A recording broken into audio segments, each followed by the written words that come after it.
बहुत समय पहले की बात है। एक किसान को अपनी बुरी आर्थिक स्थिति से हार मानकर गांव के ही एक साहूकार से कर्ज लेना पड़ा।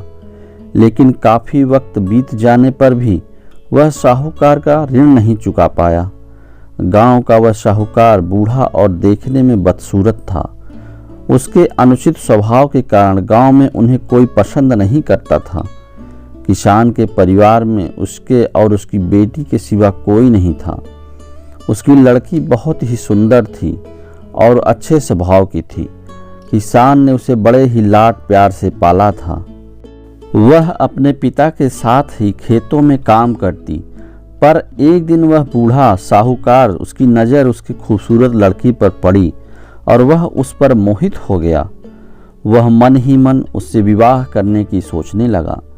लेकिन उसे पता था कि किसान अपनी लड़की का विवाह उसके साथ कभी नहीं करेगा और उसे यह भी मालूम था कि किसान इस समय ऐसी स्थिति में नहीं है कि उसका कर्ज चुकता कर सके। इन सारी बातों को मन में रखकर वह स्वयं ही एक दिन किसान के खेतों की ओर जाने वाले रास्ते पर जा पहुंचा। रास्ता छोटे छोटे कंकड़ पत्थर और रोड़ियों से भरा पड़ा था। वह किसान और उसकी बेटी दोनों वहीं पर थे। उनके किसान से कर्ज के विषय में बात करते हुए उसके सामने एक शर्त रखी। शर्त यह थी कि अगर उसने अपनी लड़की का विवाह उससे कर दिया तो वह उसके सारे ऋण माफ़ कर देगा, वो भी ब्याज सहित।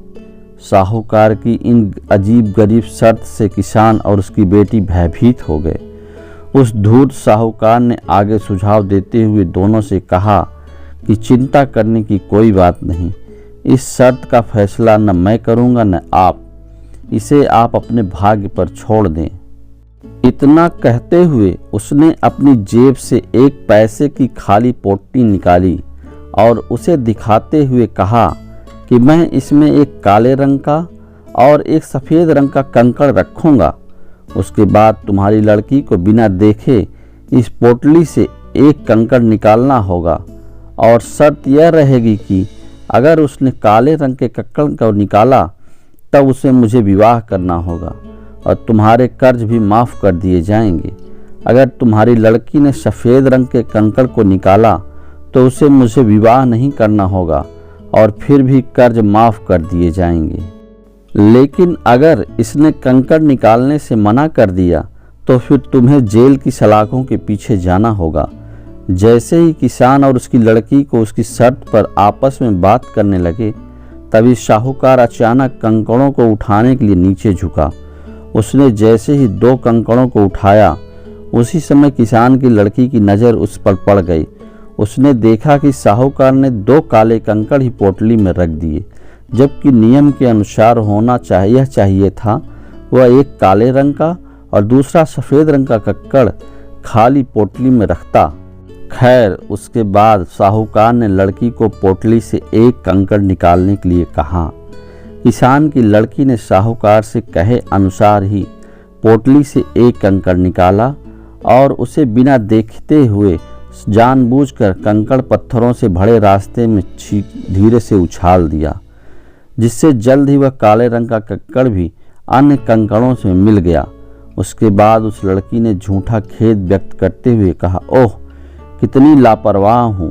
साहूकार इस बात से लड़की को ऊपर क्रोधित हुआ, लेकिन फिर भी उस लड़की ने मामला संभालते हुए आगे कहा कि चिंता न करें। अगर आप पोटली खोलकर देखेंगे कि उसमें कौन सा रंग का कंकड़ बचा हुआ है तो यह साफ हो जाएगा कि कौन सा कंकड़ निकाला था, काला या सफ़ेद। हालांकि यह तो निश्चित था कि बचा हुआ कंकड़ काले रंग का ही होगा, क्योंकि जैसा कि आप जानते ही हैं साहूकार ने पोटली में दोनों कंकड़ काले ही रखे थे। तो इस प्रकार सिद्ध हो गया लड़की ने सफ़ेद कंकड़ निकाला। अब साहूकार चाहकर भी अपनी बेईमानी और धूर्तता को प्रकट नहीं कर सकता था। इस तरह उस लड़की ने बड़ी चालाकी से अपने विरुद्ध खड़ी परिस्थिति को अपने पक्ष में कर लिया।